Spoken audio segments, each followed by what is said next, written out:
നേരത്തെ നമ്മൾ വാർത്തയിൽ നൽകിയതുപോലെ തന്നെ സിൽവർ ലൈൻ പദ്ധതി റദ്ദാക്കാൻ സംസ്ഥാന മന്ത്രിസഭാ യോഗം തീരുമാനമെടുത്തിരിക്കുന്നു. എന്തൊക്കെ കാര്യങ്ങളാണ് ഇന്നത്തെ മന്ത്രിസഭാ യോഗത്തിലെ മറ്റു തീരുമാനങ്ങൾ? സിൽവർ ലൈൻ പദ്ധതി റദ്ദാക്കലുമായി ബന്ധപ്പെട്ട കൂടുതൽ വിശദാംശങ്ങൾ എന്തൊക്കെയാണ്?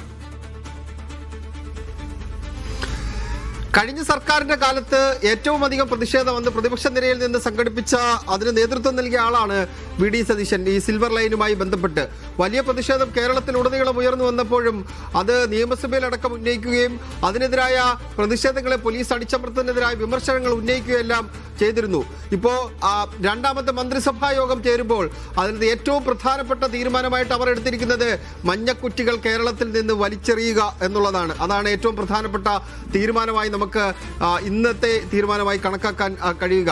രണ്ട് വിജ്ഞാപനങ്ങളുണ്ട്. അത് രണ്ടും റദ്ദാക്കാൻ വേണ്ടിയുള്ള തീരുമാനമെടുക്കുന്നു. ഒന്ന്, പദ്ധതി നടപ്പാക്കാൻ വേണ്ടിയുള്ള ഒരു സിൽവർ ലൈൻ പദ്ധതിക്ക് വേണ്ടിയുള്ള ഒരു വിജ്ഞാപനം. രണ്ടാമത്, ഈ പദ്ധതിയുമായി ബന്ധപ്പെട്ട് ഭൂമി ഏറ്റെടുക്കാൻ വേണ്ടിയുള്ള തീരുമാനം. ഇത് രണ്ടും റദ്ദാക്കാൻ വേണ്ടിയുള്ള തീരുമാനമാണ് വി.ഡി. സതീശൻ സർക്കാർ എടുത്തിരിക്കുന്നത്.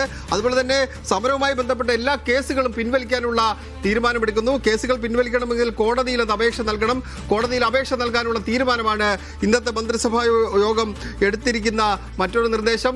ഈ പദ്ധതിക്ക് വേണ്ടി മഞ്ഞക്കുറ്റികൾ സ്ഥാപിച്ചത് മഞ്ഞക്കുറ്റികൾ പൂർണ്ണമായും നീക്കം ചെയ്യാനുള്ള തീരുമാനമെടുത്തിട്ടുണ്ട്. അത് വി.ഡി. സതീശൻ പറഞ്ഞ പോലെ ജനങ്ങൾ വലിയ രീതിയിലുള്ള പ്രതിഷേധം ഇക്കാര്യത്തിൽ ഉയർത്തിയിരുന്നു. കാരണം എന്തെങ്കിലും വസ്തു പണയം വെച്ചിട്ട് പണമെടുക്കാൻ പോലും, ബാങ്കിൽ നിന്ന് പണയം വെച്ചിട്ട് പണം വായ്പ എടുക്കാൻ പോലും കഴിയാത്ത അവസ്ഥയിലേക്ക് കാര്യങ്ങൾ എത്തിച്ചേർന്നു. അതുകൊണ്ടാണ് ആ മഞ്ഞക്കുറ്റികൾ മാറ്റാൻ വേണ്ടിയുള്ള തീരുമാനമെടുത്തിരിക്കുന്നത്. മറ്റേ ഏറ്റവും പ്രധാനപ്പെട്ട ഒരു തീരുമാനം യുവാക്കളെ സംബന്ധിച്ച് ഉണ്ടായിരിക്കുന്നത് PSC റാങ്ക് ലിസ്റ്റിന്റെ കാലാവധി നീട്ടുക എന്നുള്ളതാണ്. ഈ മാസം ഓഗസ്റ്റ് മാസം 31-ന് നമുക്ക് മന്ത്രിസഭാ യോഗത്തിലെ സിൽവർ ലൈൻ അല്ലാത്ത തീരുമാനങ്ങളെ കുറിച്ച് സംസാരിക്കാം.